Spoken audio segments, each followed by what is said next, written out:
Histoire, dans un village rural au cœur de l'Éthiopie, une longue sécheresse avait tout mis en péril, causant famine et désespoir. Un petit garçon nommé Tadès vivait dans ce village et, dès son plus jeune âge, il avait un amour inébranlable pour l'environnement. Tadès allait souvent se promener dans les plaines desséchées qui autrefois étaient florissantes d'arbres, aspirant à voir le vert dont les anciens de son village parlaient avec des cœurs lourds et des yeux nostalgiques. Un jour, un cousin plus âgé qui travaillait dans un collège de la ville visita le village. Il apporta un livre d'images vives sur l'écosystème et expliqua à Tadès l'importance des arbres et les périls de la déforestation. À partir de ce moment, une idée germa dans l'esprit du jeune garçon. Motivé, Tadès commença à planter des jeunes arbres dans la terre brûlée. Beaucoup d'habitants du village étaient sceptiques, certains riaient de ses efforts, mais cela n'a pas découragé le garçon.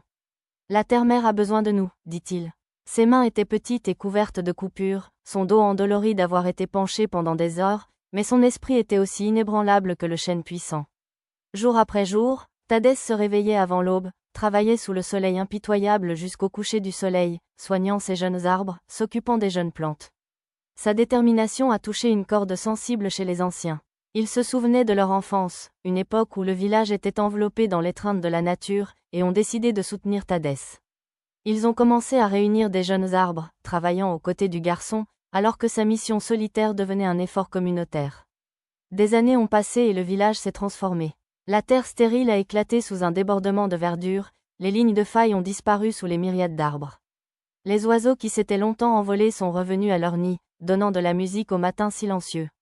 Alors que la nature revenait en force, le village prospérait, et les famines sont devenues un cauchemar lointain. Quand on lui a demandé comment il avait sauvé le village de la sécheresse, Tadès, maintenant un homme, a simplement répondu. « Je n'ai pas sauvé le village, ce sont les arbres qui l'ont fait. Je les ai juste aidés à grandir. La nature a été généreuse et les villageois ont appris à la respecter et à la protéger.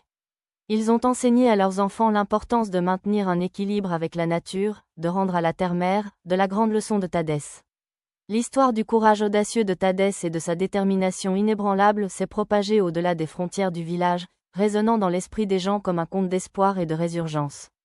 L'histoire de Tadès, le garçon qui a planté des arbres, nous montre que même des actions apparemment petites peuvent créer des changements impactants.